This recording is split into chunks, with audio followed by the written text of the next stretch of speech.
Cinema అదో రంగుల సామ్రాజ్యం. అనూహ్య మలుపుల వైకుంఠపాళి. లిప్తపాటులో అందలాన్నెక్కిస్తుంది. క్షణాల్లో అధపాతాళానికి తోసేస్తుంది. కలల్ని అవకాశాలుగా మార్చి వెలుతురు పంచుతుంది. వెన్నెల నీడలో విషాదాల చీకటిని వెదజల్లుతుంది. వేగం ఉంటుంది, అదుపు అవసరమవుతుంది.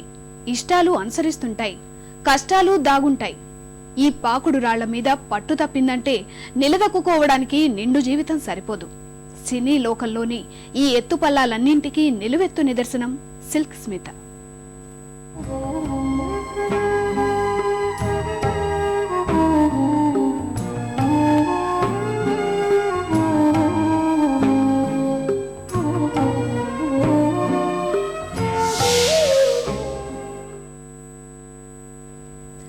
ఆమె సొగసు యువత కలలకు ప్రతిరూపం.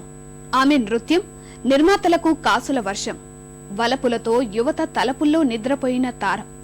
అంతులేని పేదరికంలో పుట్టి అనంత అవకాశాలను ఒడిసిపట్టిన మేటి సితార. సినీ వినీలాకాశంలో తళుక్కును మెరిసి నేలరానిన ధృవతార.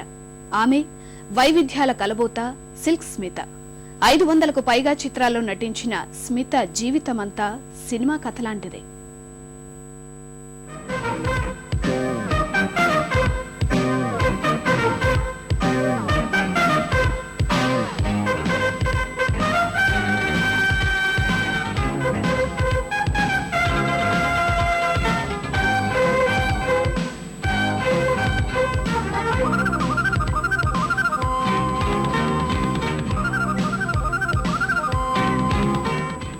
మైమరపించే అందాలతో 2 దశాబ్దాల పాటు దక్షిణాది సినీ పరిశ్రమను తన చుట్టూ తిప్పుకున్న స్మిత అసలు పేరు విజయలక్ష్మి. పశ్చిమ గోదావరి జిల్లా ఏలూరు మండలం కొవ్వలి గ్రామం ఆడపడుచు. 1960 డిసెంబర్ 2న జన్మించిన స్మితకు చిన్నతనం నుంచి కష్టాలు, పేదరికమే ఆత్మీయులయ్యాయి. 4వ తరగతి వరకే చదువు పరిమితమైంది. చిన్నతనంలోనే పెళ్లైన మెట్టినింటా కష్టాలే ఆహ్వానం పలికాయి. ఈ కష్టాలకు దూరంగా డబ్బుకు దగ్గరగా వెళ్లాలని నిర్ణయించుకుని మేనత్త సహాయంతో చెన్నై రైలెక్కింది.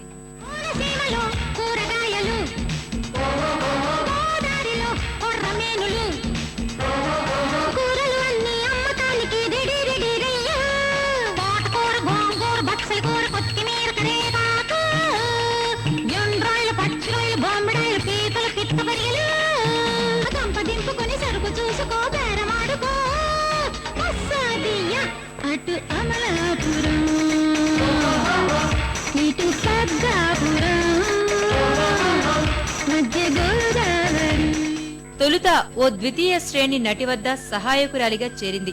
సినిమా రంగుల ప్రపంచాన్ని దగ్గరగా చూసి తాను హీరోయిన్ కావాలనుకుంది. ఎలాగైనా సినిమాల్లో నటించాలనే తపనతో ఎంతో మంది నిర్మాతలు, స్టూడియోల చుట్టూ తిరిగింది. కాని తిరస్కారాలే స్వాగతం పలికాయి. చివరకు ఓ ఫ్లోర్ మిల్లో దర్శకుడు విను చక్రవర్తి ఆమెలోని నటిని కనుగొన్నారు. విజయలక్ష్మి పేరును స్మితగా మార్చింది ఆయనే. ఏ స్త్రీ తనకు తానుగా చెడిపోవాలని, చెడ్డ పేరు తెచ్చుకోవాలని అనుకోదు గాంధీ. పరిస్థితులు అలా చేస్తాయి. పరిస్థితులా? ఏమిటా పరిస్థితులు?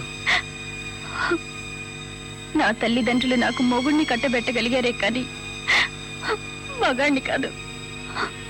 ఆడపిల్లకి ఇంతకంటే దురదృష్టం ఏముంటుంది? నాకు తెలిసిన ప్రతి మగాడి చూపులోనూ నా పట్ల కోరిక, ఆకలే తప్ప ఇంకేమీ చూడలేకపోయాను. 1979లో ఇనయే తేడి అనే మలయాళ చిత్రం ద్వారా వెండితెరపై తళుక్కున మెరిసింది స్మిత. ఈ సినిమా తెచ్చిన గుర్తింపుతో వరుసగా తమిళంలో అవకాశాలొచ్చాయి. ఆ తర్వాత తమిళంలో చేసిన వండి చక్రం యువతను విశేషంగా ఆకర్షించింది.